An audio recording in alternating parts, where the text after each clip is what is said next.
Kak, hari ini aku punya cerita yang sedikit beda. Ini tentang Bu Lurah dan seorang pemuda bernama Fikri, pengusaha UMKM yang baru naik daun, yang tiba-tiba dapat tugas negara buat nyanterin Ibu Lurah ke kota. Bayangin deh Kak, selama berjam-jam, apalagi Ibu Lurahnya itu cantik banget, bahenol, dan punya kumis tipis yang, bikin gemes pokoknya.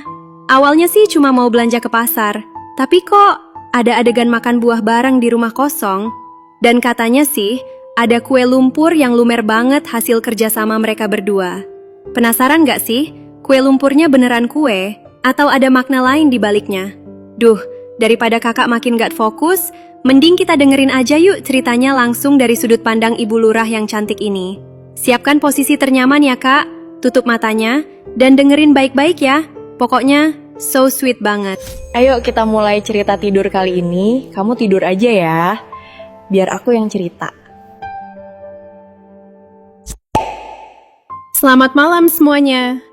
Hari ini, aku ingin berbagi sebuah rahasia kecil yang kusimpan rapat. Kenalkan, aku adalah istri seorang lurah di sebuah desa yang tenang. Di usiaku yang sudah menginjak 47 tahun, orang-orang bilang aku masih tampak seperti awet muda. Tapi bagiku, kecantikan itu hanyalah cara untuk menutupi rasa bosan yang kadang menghampiri. Suatu hari, suamiku mengajakku ke rumah seorang pemuda bernama Fikri. Dia pengusaha catering muda, baru 29 tahun, tapi prestasinya luar biasa.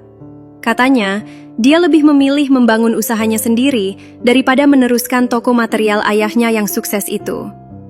Aku suka pria yang punya prinsip, dan Fikri, dia punya sesuatu yang lebih dari sekedar prinsip.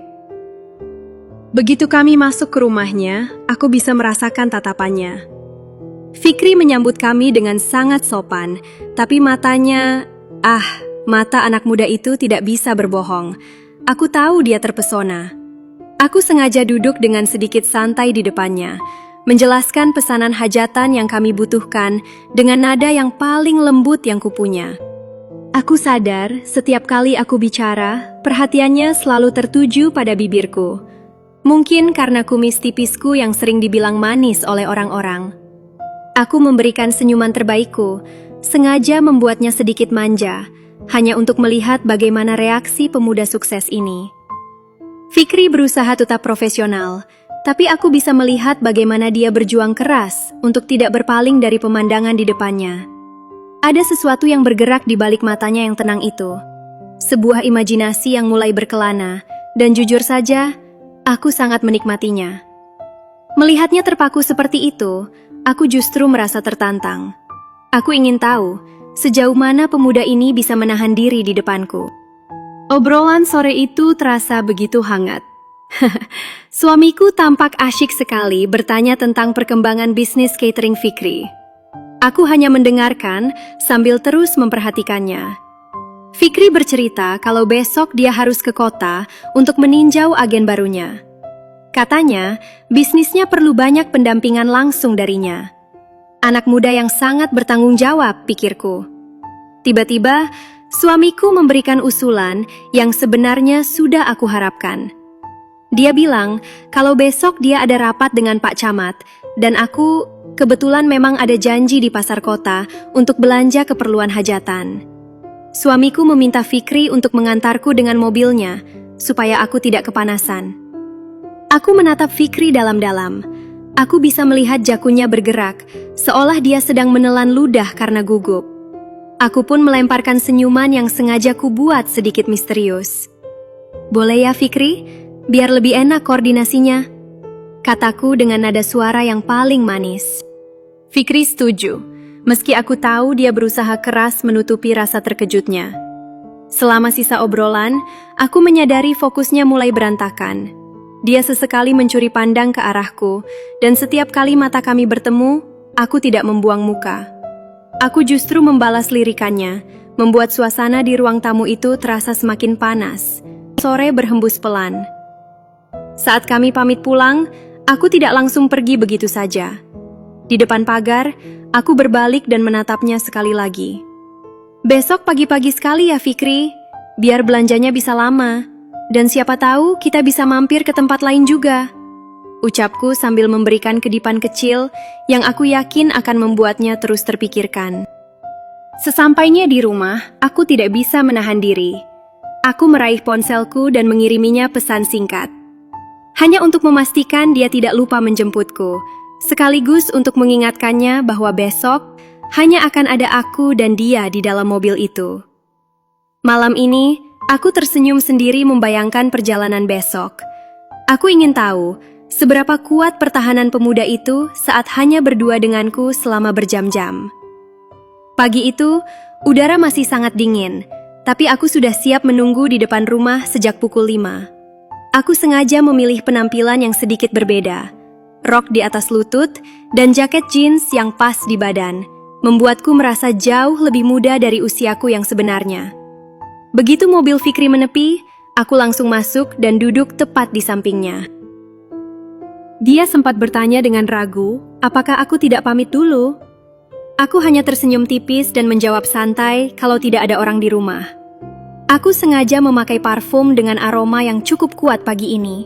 Dan benar saja, aku bisa melihat hidungnya kembang kempis menghirup aroma itu. Dia tampak lebih bersemangat, meski matanya masih sedikit mengantuk. Di dalam mobil, suasana awalnya hening, tapi aku tahu matanya sesekali mencuri pandang ke arah kakiku. Aku memutuskan untuk mulai memancingnya. Fikri, umurmu sudah 29 tahun kan? Masa belum punya pasangan? Tanyaku. Jawabannya standar, katanya belum ada yang mau. Aku tertawa kecil, lalu menatapnya dengan tatapan yang dalam. Mungkin kamu perlu latihan, biar nanti siap. Atau mau saya latih? Ucapku sengaja. Aku bisa merasakan jantungnya berdegup kencang saat itu, dan dia langsung terdiam 1000 bahasa. Ah, pemuda ini sungguh menggemaskan kalau sedang gugup. Sesampainya di pasar kota, suasana sangat ramai dan berdesakan.